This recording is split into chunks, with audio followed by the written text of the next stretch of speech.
skill is very important. This exposure is very important in my view. Before you choose to specialize or choose a niche. And the focus should be on these building blocks: how to communicate well, how to write well. Once you feel like you've done that, I think in first 3 4 years or 5 years of your career, then comes the right opportunity to specialize.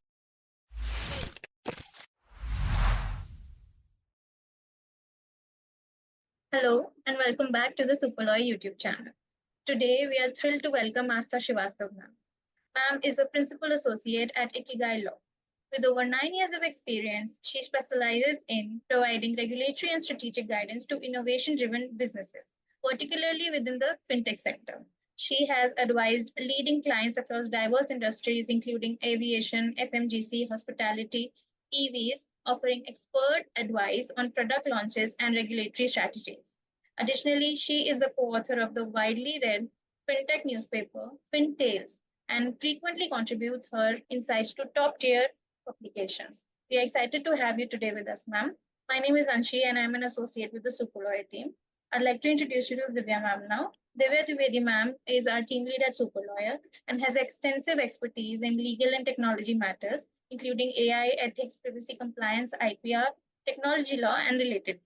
She also practices at the Supreme Court of India, offering valuable insights into complex legal and technological issues. Thank you so much for being with us today, ma'am.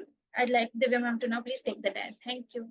Thank you so much, Anshi. Assam, thank you so much for giving us time today. Welcome to our Super Lawyer YouTube channel.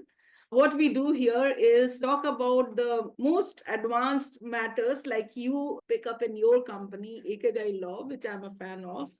Here we take interviews in order to make sure that it reaches the masses and the learners who want to understand exactly where and how to reach out to the top tier people who are open-hearted enough to give them advice, and not only advice, tell them about the kind of challenges they have gone through. Once again, thank you so much for carving out time for us. And once again, welcome to our platform. Thank you so much for this warm welcome, Divya, Anshi. I'm no stranger to Super Lawyer. I think your platform is very old, and I remember in my college days reading it, and it's been more than 10 years since I graduated. So if I guess you guys have been long enough to be recognized that way. So congratulations for that. Thank you so much for the invite, because it's always a pleasure to be invited to interview at a magazine or a YouTube channel that you have sort of grown up watching in a way. So again, thanks for that honor. Would love to share as many insights and as many thoughts as I can, because I feel like mentorship is one very non-transactional part of what I do, because everything is geared towards some goals or motive. I think being a mentor, guiding somebody else on their journey really fulfills me. So, I mean, again, very happy to be here, happy to share whatever you would like to ask me. We are so privileged that at least there are so many of you who are ready to mentor. Thank you so much once again. Let's start with the session and let's see what kind of challenges have you faced. We would like to first understand that you, having more than 9 years of experience, the kind of journey you have had, what kind of initial inspiration was there for you to pursue career of a law? And what was the driving force behind your decision in obviously taking up this particular profession and reaching to that particular position where you can be a mentor, you can be a guide, you can be a deciding factor, and you are one of the most sought after lawyers to understand technology and law? Please, ma'am. Sure. It's a very good question, Divya. And it's always nice when you get asked this question, because it helps you pause and reflect. And when I pause and reflect and maybe go back 20 years when I really took this decision to do law, when I was maybe in class 8th or class 9th, I guess the decision was motivated by what I'm really good at and what I'm not good at, doing both.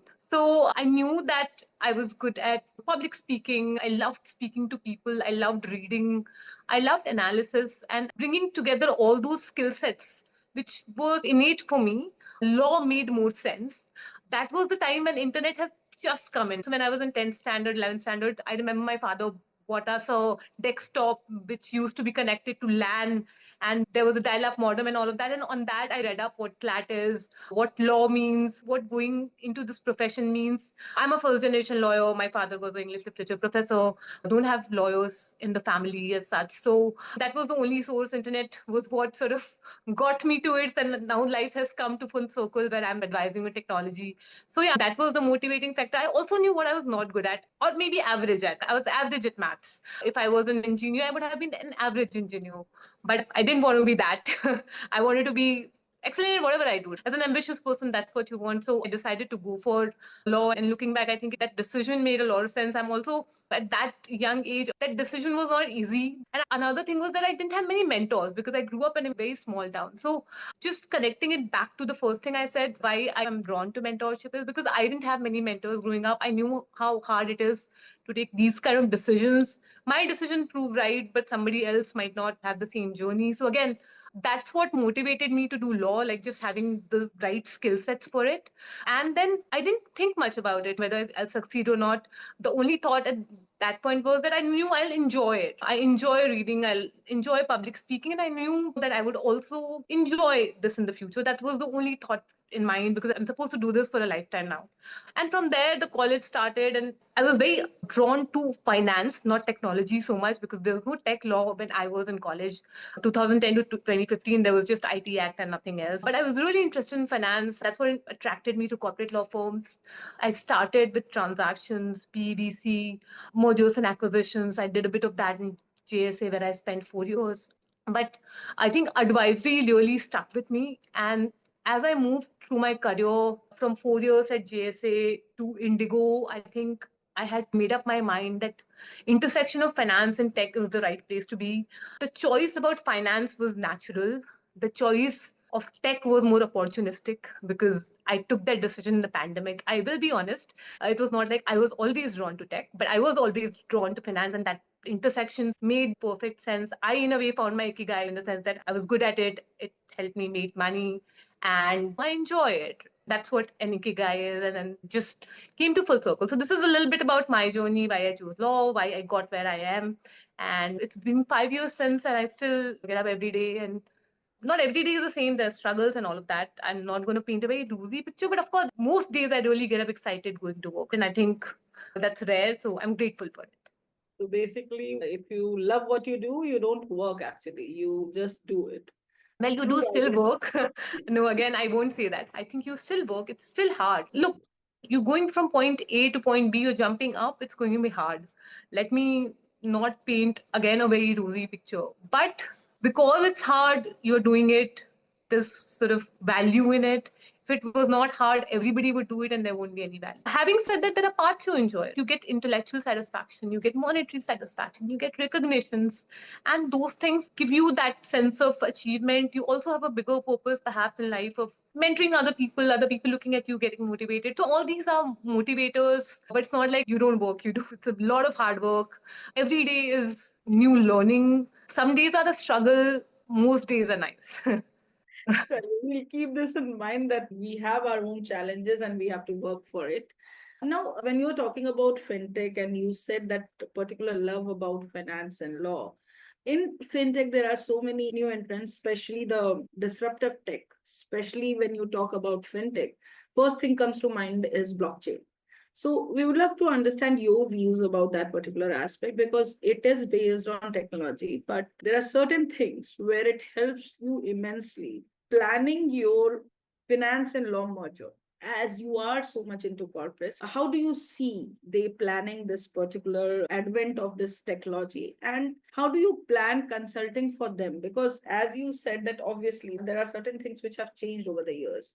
So how have you changed along with that? What kind of challenges have you faced? Have you seen these kind of changes being brought in by the companies? Because these are very important for even companies to understand. Like there is always a skepticism about cryptocurrency, that it's not a legal tender, but still that is taxable. So how do you work around all these legal things that goes around, and how do you suggest or consult with these people? It's a very interesting question. I do work a lot in the Web 3.0 space along with the traditional lending, payments, wealth tech domain. The interesting part about and how to be a blockchain lawyer, I think it's covered in that. The interesting part about Web 3.0 is it helps you do the same thing, but in a different plane. Like there are multiple universes, and then you are transported to another universe where you're doing the same thing, paying people money, investing in stuff, lending people money, but you're doing it in a blockchain universe. So, I mean, right now, there are very limited laws in very selected jurisdictions which apply to such technologies. So, the interesting part about being a lawyer for them is that you have to look at traditional laws. For example, what applies to, say, money flowing from one country to another country. There are laws for it. RBI regulates that cross border flow. So, there's foreign exchange regulations involved, there's PSS Act involved. You get to take those laws and you get to apply them on an entirely new technology. The best part is nobody has done this before. No court has opined on it. So your thought process is as original as it can get. And I guess as lawyer, we rarely get a chance at that kind of originality while advising clients. And basically, a natural corollary to advising clients on such emerging tech is that you get involved in policy making too, inevitably. Like client comes to you, you say there's no law, this may happen, that may happen, you may get prosecuted tomorrow.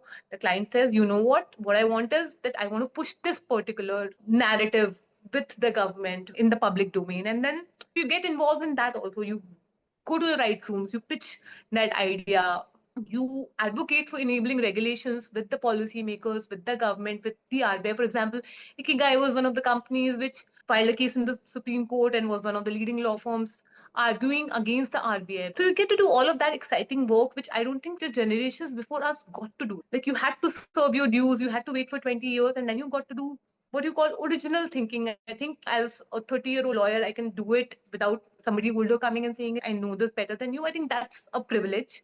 So I think that's the beautiful part about being a blockchain lawyer. The hard part, though, is that you have to really think originally now. So you have to know how the law applies in the traditional world. So you need to have experience. For example, something as bizarre as insolvency and bankruptcy code, you can draw some provisions and definitions from there, and you may have to then apply it to, say, a blockchain model. Or, for example, collective investment scheme, a very traditional financial product. SEBI has been regulating them. The cases from 1990s which apply to CISs or collective investment scheme. The same laws and the same case laws are also relevant when you're advising a blockchain product which behaves or emulates a collective investment scheme. It's popularly called Harvey's test. What I'm trying to say is, when the TLDR is that it's exciting, but it's also hard because you really have to look back, rely on your experience of advising traditional financial institutions, bring that experience in and extrapolate it to a particular blockchain technology and take responsibility for your advice, which is hard, right? Because the policy can sway either way, and the client has trusted you and your advice, so it has to be right. And I really enjoy the fact that most of the advice we give, especially, for example, the one on PMLA, crypto companies being brought within its ambit, really proud that when we advised companies to preemptively bring in some of the measures, and then later on when the government came in with those regulations, it helped those companies which had already started putting in measures under the anti-money laundering law in place. So it's exciting, it's hard, but it's the right time to be in this space is what I can say. You are practically building the road for ages to come. And it's actually a very, very important feeling that you are making something which will be helpful for generations to come. Because, yes, lucky for us, we are the generation of lawyers working towards this. And you are already actively suggesting the government for public policy and other aspects with the help of Ikigai as well. Ikigai has its own benefits. They are one of the most sought after firms for this. My query related to this particular experience that you have had doing these kind of suggestive work or the kind of learning that you get. We would request you to share some of your learning experiences and how do you see it has lasting effect on the kind of practice that you do? Because you have been a finance and law person. Now you are transitioning from there to technology and law plus fintech.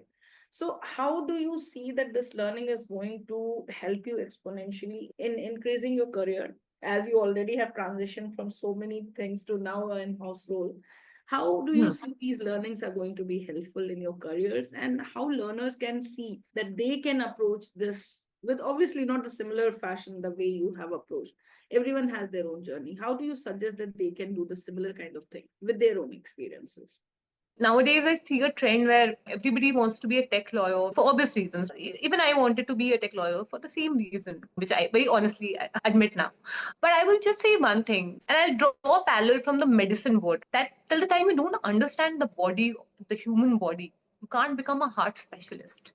You can't fix a heart valve and not know how it affects the brain. In a similar way, I think as students or early practitioners in the profession, I would say focus on the building blocks, reading the law well, comprehension, analytical ability, just issue spotting, which comes when you're exposed to many variety of laws, from insolvency and bankruptcy code to RERA to Motor Vehicles Act. The downside of specializing too soon is that you're not exposed to this variety. You become a heart specialist and then you end up messing up with somebody's brain nerves, or you miss that issue completely. You don't even know what happened. So I think this skill is very important. This exposure is very important in my view. Before you choose to specialize or choose a niche. And the focus should be on these building blocks: how to communicate well, how to write well. Once you feel like you've done that, I think in first 3, 4 years or 5 years of your career, then comes the right opportunity to specialize. And I guess what I'm trying to say is you can take those general skills and apply it to any sector, be it fintech, be it space tech, be it food tech, be it agro tech. But if you don't have the basic skills, then even the main sector that you're working for, say fintech, it won't work out. Why? Because you would be advising the client on, say, the issue that I was talking about. If you don't even know how collective investment schemes work, the case laws, then you will just tell your crypto client that no, you're fine because there's no law made for you, right? So, in short, my learning is that focus on the basics first, get them right, and then you can go with the flow. But if you don't get the basics right, things are not going to work.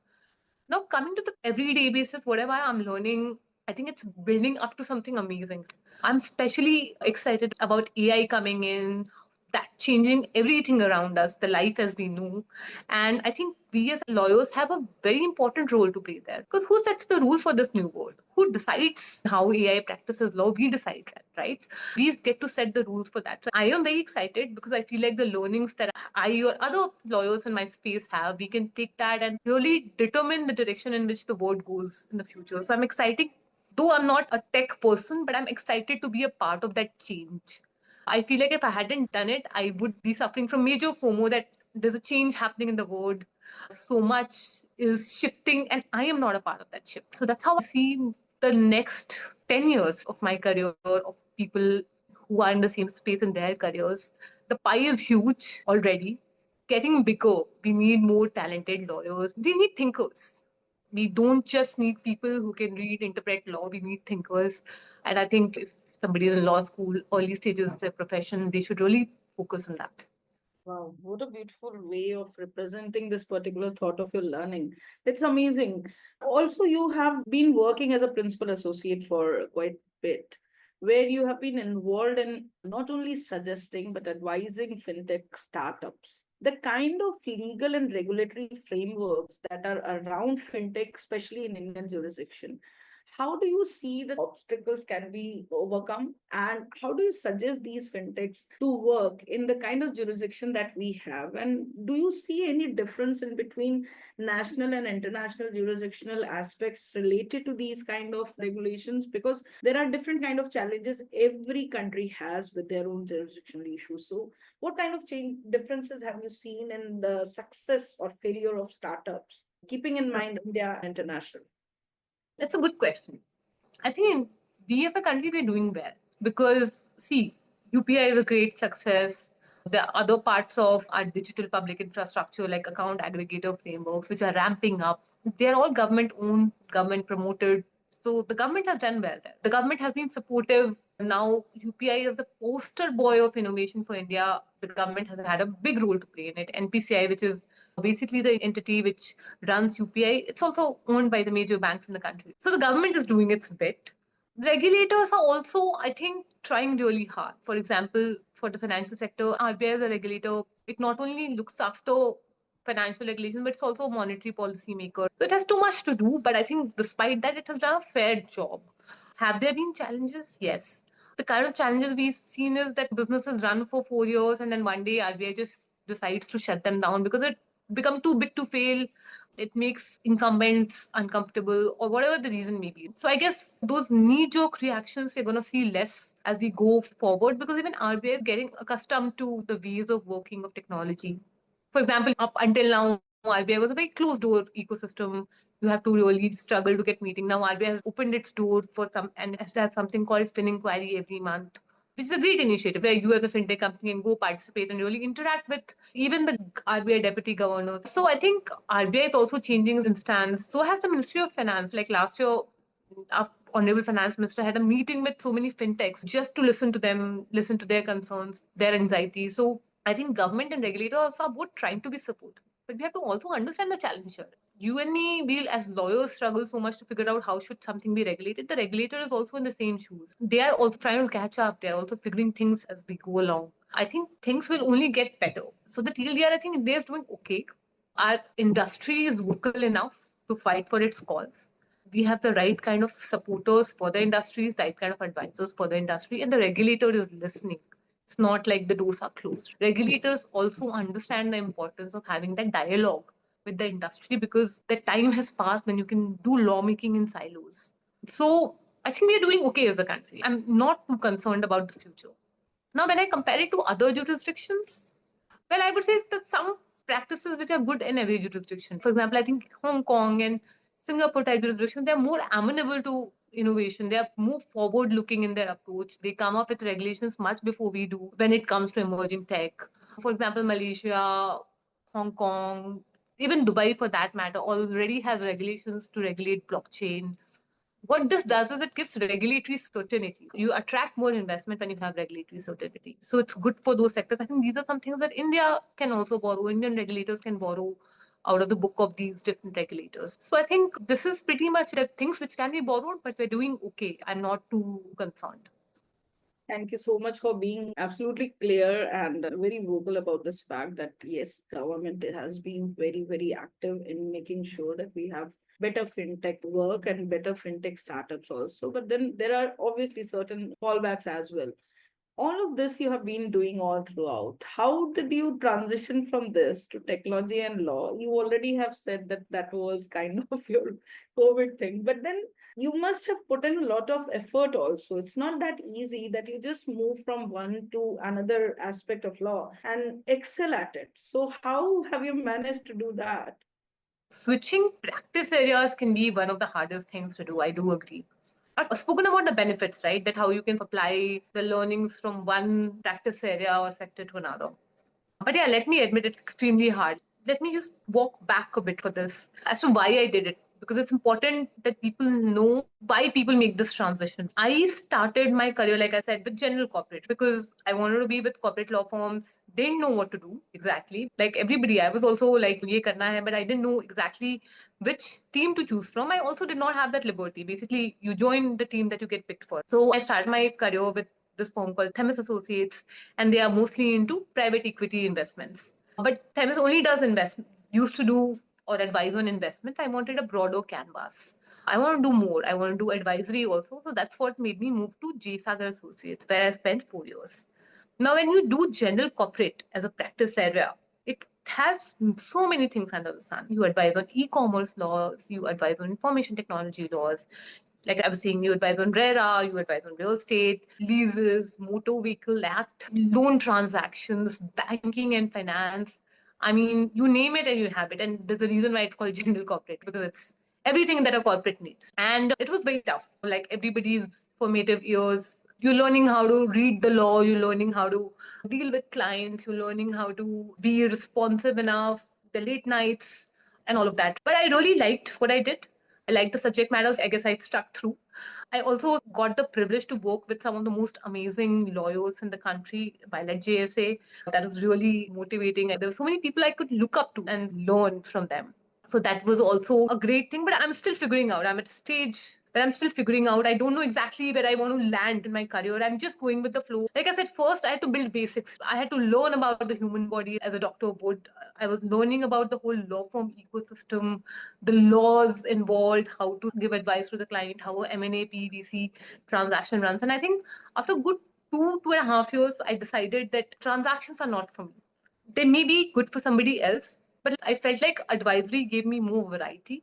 It exposed me to a lot more things than transactions could, and that's a completely personal opinion. And I wanted to again do more of it. At the same time, when I was in JSA Gurgaon, I was offered an opportunity to sync on with PepsiCo.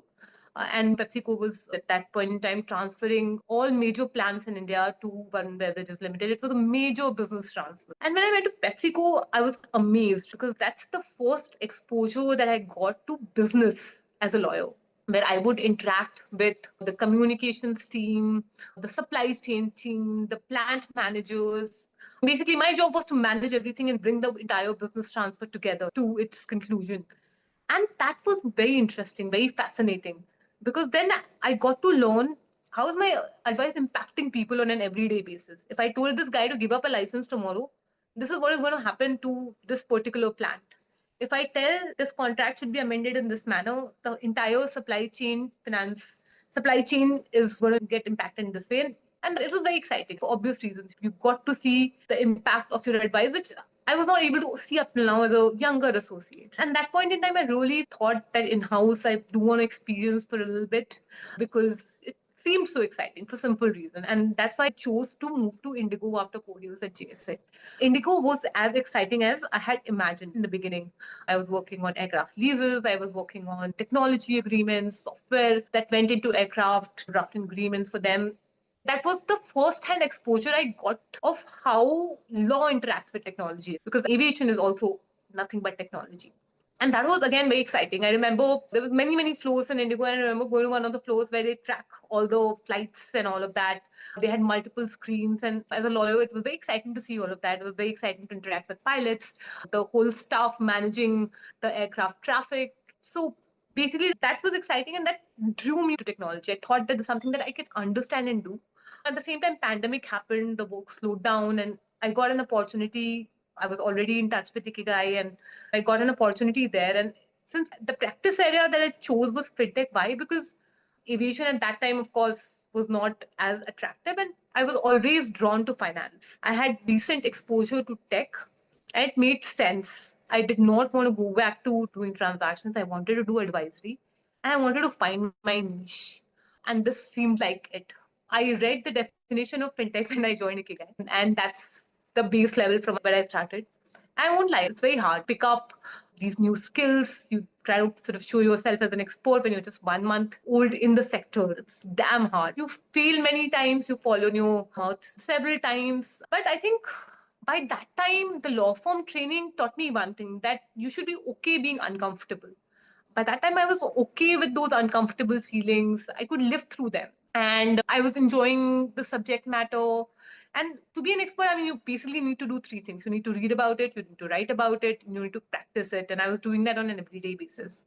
So first couple of years were extremely hard. But then I think after that, it started showing result. It's a slow burn, being an expert, finding your niche, but it did happen. And then I think after that it just keeps getting better. Life keeps getting better, your knowledge keeps getting better, the way you interact with your clients keeps getting better. A lot of things happened organically which I didn't plan for. A lot of things I did plan for. I think that's how everybody's career is going to be. I'll just say one thing, the two takeaways for everybody: be okay with being uncomfortable, stay with those uncomfortable feelings, it's going to get better. And secondly, when the opportunity presents itself, grab with both hands, because mostly it's not going to come back. It will come back, but in some other form. And don't shy away from hard work, which is the usual gap. A candid way of explaining things where you had to put in that hard work and you did. And congratulations to you that you have made that particular impossible of transitioning from one aspect of law to another and making it big. On that particular note only, we would request you to share some personal, maybe checklist or personal ways of dealing with these kind of transitions, because these kind of broad area transitions are not that easy and many people are unable to do that. So the young lawyers that are entering these fields, they are very fascinated, like you also said, that we are also fascinated about the kind of new things that are coming in. What kind of skills did you garner over the years in order to make sure that you are apprised with what kind of changes are there? And what exactly do you see may happen? Because we have that particular, as we speak, that there is something called understanding of law for the future also. So you must be gazing on that. So what kind of suggestions do you have for these young lawyers, that if you start with one and you do not get yourself acquainted with the same thing, or you want to transition, how do you do it, and how can you do it so smoothly as you have done without having that particular stress that we are moving from one to another aspect but losing something? As you have done it, you will be the right person to suggest it to the students and learners.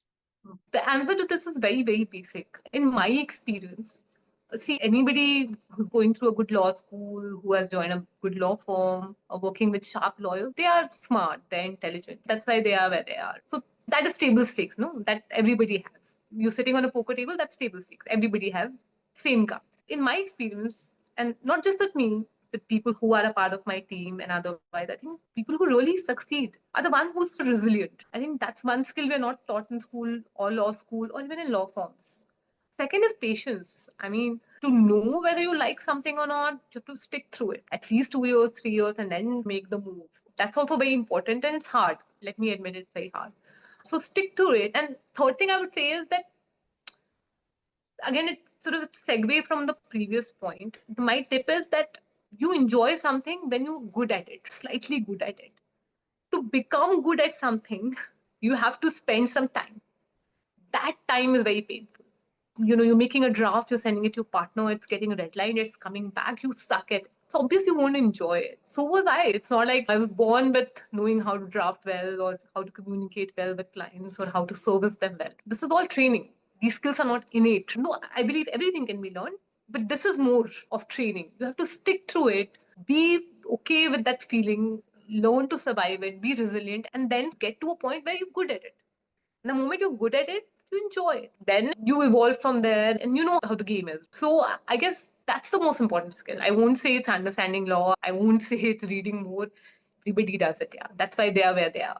That's why they decided to become a lawyer. Reasons are not any different. But yeah, resilience, sticking through things, patience, waiting to get better at something, these are more important skills. So, by the kind of understanding that you have given us, resilience is something which is absolutely important. Other than that, obviously, overcoming that particular challenge is also another aspect.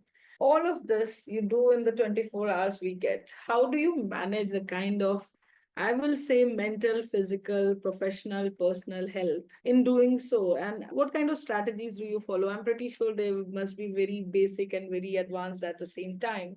But being a person who has to do so many things in a day, how have you managed to do all this with keeping your sanity intact, having that mental health being there? Because we as lawyers are yet not talking about the kind of stress that we go through, be it in-house counsel, be it individual practice, be it court practice, be it whatever we do. It's stressful because we are answerable to the clients and at the end of the day to the company also with which we work.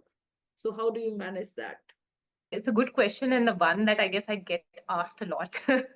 There's no simple answer to it, but it's better if I'm honest. I've learned it the hard way. Obviously, like any young person, it was not a priority for me in the early days of my career where there was no time, no fixed schedule per se. You ran as per the work schedule. And I guess that's okay. You're a younger person, and if you seek balance very early on, you will seek relevance. You'll fight for relevance later on. I read this somewhere and I totally agree. So it's your choice. I mean, if you're seeking too much balance in your early 20s, you will fight for relevance in your early 40s because too many people, super competitive. I'm being as honest as I can. And I think your body can take that. You can still be mindful. You can still eat well, sleep well, but your body can take it. But I think as I have grown older, I've learned different ways to manage stress. And trust me, I don't agree when people say that you should get used to the stress. You learn to live with stress. Stress is permanent. I don't agree. Like lawyering is a skill set, like contract drafting is a skill set. Life management and stress management is also a skill. You learn it. You can learn it. And like any skill set that you learn, you need to, of course, self train yourself. You need the right kind of mentors and you need to speak to the right kind of people. So drill is the same. I guess I did that a lot. And you also need to have a supportive ecosystem. People who support you in that journey emotionally, who are there for you. I mean, family is amazing, but I think having friends is more important in the profession, outside the profession. I guess that really helped me. I could go and talk to them or just be with them. Even if they can't solve what I'm going through, I could be with them. I'm from a smaller town. I didn't work in the same city that my parents live in. So my ecosystem was my friend, first with Bangalore and then Delhi. And now that I'm married for 6 years, my husband has always been a supportive pillar. So you need that kind of ecosystem to go back home to is the first thing. Without that, it's very hard. And then you have to prioritize. So no matter what, for me, that came always first. At least I tried to do that. It didn't happen, but now I can ensure that. Second thing is as you grow older, sort of just learning to do it, learning to manage your stress. And something that I've learned only last 4 5 years, I want to share, that it's of course all about mindset, but your physical and physiological health has also got to do a lot with it. So again, I'm going to sound like everybody on the social media, but you need to exercise, you need to eat really well and not just avoid junk food, but also eat the right things. That really made a difference for me. Be really fit. I think fitness is one of my core interests. I do everything to make that part of my life. And that really helped me when I was physiologically touch wood, all right. My mental state also improved, my focus improved, my cognition improved. At least that was my experience. I guess one has to work towards that. And third thing is finding interests outside work. It's very, very important because I believe this, and us, Ikigai as an organization, we promote this, that if you're really focused for 8 to 9 hours, you can't work beyond that. It's physically impossible. So if you're working late nights, if you're working on weekends, it's because of one of the two reasons. Either your organization is inefficient or you are inefficient. So figure that out, basically. It's a personal journey, time management, figure that out. And I guess having somebody to go back to or something to go back to really helps because you have to finish your work on time. You have to be there for them or be there for your hobbies. I'm glad that I have both now. Having both really helps. Like, no matter what, I do have a schedule that it's very regimented. I'm very strict about it, very disciplined about it. That really helps. It makes me feel empowered. Also, reading a lot of good books because there's so much that you can self teach yourself right now. We're privileged as a generation to have access to so much information. If we make the right use, we can self teach ourselves everything. And just one last thing before I close on this question. It's important to talk about mental health, no doubt. But it's also important not to overdo it. There has to be a balance. Your care for your mental health can't interfere with your resilience. It cannot, I mean, I'm going to sound like a very old person, but it cannot be an excuse for not doing well. Of course, I understand that people who are really suffering from diseases, bad situations, fully respect that. But if you find on all those aspects, and then you have to figure it out. Organization can only do so much. For example, we do as a Ikigai offer free access to therapy and all of that. But you can only do so much. You as an individual, you are in charge. And what I'm trying to say is there's a way to figure out things. And it's your responsibility. Your mentors, people can help you, but you are the leader of the project. You are the lead. So figure it out, basically. It's not that hard. Thank you so, so much for your beautiful answers. And to just reply quickly about the kind of aspect that you said, yes, we are our own leaders and we do agree that we should take command and understand things, but it's not that easy all the time. And organizations sometimes are very helpful, sometimes they are not. So basically, we have to understand from the conversation that it is very important to understand what and how you're working and for whom you're working. And if you have got the best environment, you will do the best for your life as well. So thank you so much, Astha, for carving out so much time for us and explaining things at very molecular level, because these are the things which youngsters or new learners need. And you are so approachable in your answers. I hope that they reach out to you and they understand exactly how these things have worked out for you, because it's not easy to find mentors. As you have said that you also did not had that opportunity. Everyone does not get the similar kind of mentorship, but if you are ready and we are there, so this is the kind of amalgamation we are looking forward to. It's an amazing, amazing interview, and thank you so much once again for being here at Super Loyal YouTube channel. It has been an absolute pleasure to host you with your challenges and the kind of overcome strategies that you have had. Thank you so much for being here. Thank you, Divya. I just want to put some closing thoughts. I completely agree that having the right kind of atmosphere in an organization is very crucial, especially if you're a younger person. And I want to take out a little bit of time to talk about what we're doing at Ikigai. At Ikigai, all of us in the senior and middle management, we actively try to give an atmosphere which gives a lot of independence to even younger associates. For example, our younger associates have every right to even pick up a new practice area and start out on their own. Also, a lot of independence a lot of push to think independently. Plus, we are a non-hierarchical organization. You can talk to the equity partner and the founding partner and me or anybody. I mean, I don't want to say open door policy because it's a cliche, but we do not have doors. Everybody just sits. We are very much like a new age startup, and the companies that we advise. So that's the second thing. And third thing, I think something that perhaps all organizations can emulate. And I'm really proud to say that we focus a lot on training and mentorship. That's one more thing which attracted me to Ikigai as a new lawyer. And now that I'm doing it, it fulfills me in so many ways. So we do a lot of trainings. The focus is on mentorship. For me, the criteria for my success is also how well I mentor my associates, senior associates, and my team. What I'm basically trying to say is that just these things, I think this is what a new age firm and perhaps my aspiration is industry from few years is going to look like. Very excited for that. Thank you. Thank you for bringing in those aspects, because people are supposed to be knowing all these aspects about environmental considerations of an organization as well, like Ikigai, which is one of the top notes. Thank you so much, Astha. And thanks, Anshi, for bringing this interview to us. I hope the learners will see it as an inspiration and they will try and reach out to Astha as well. Thank you.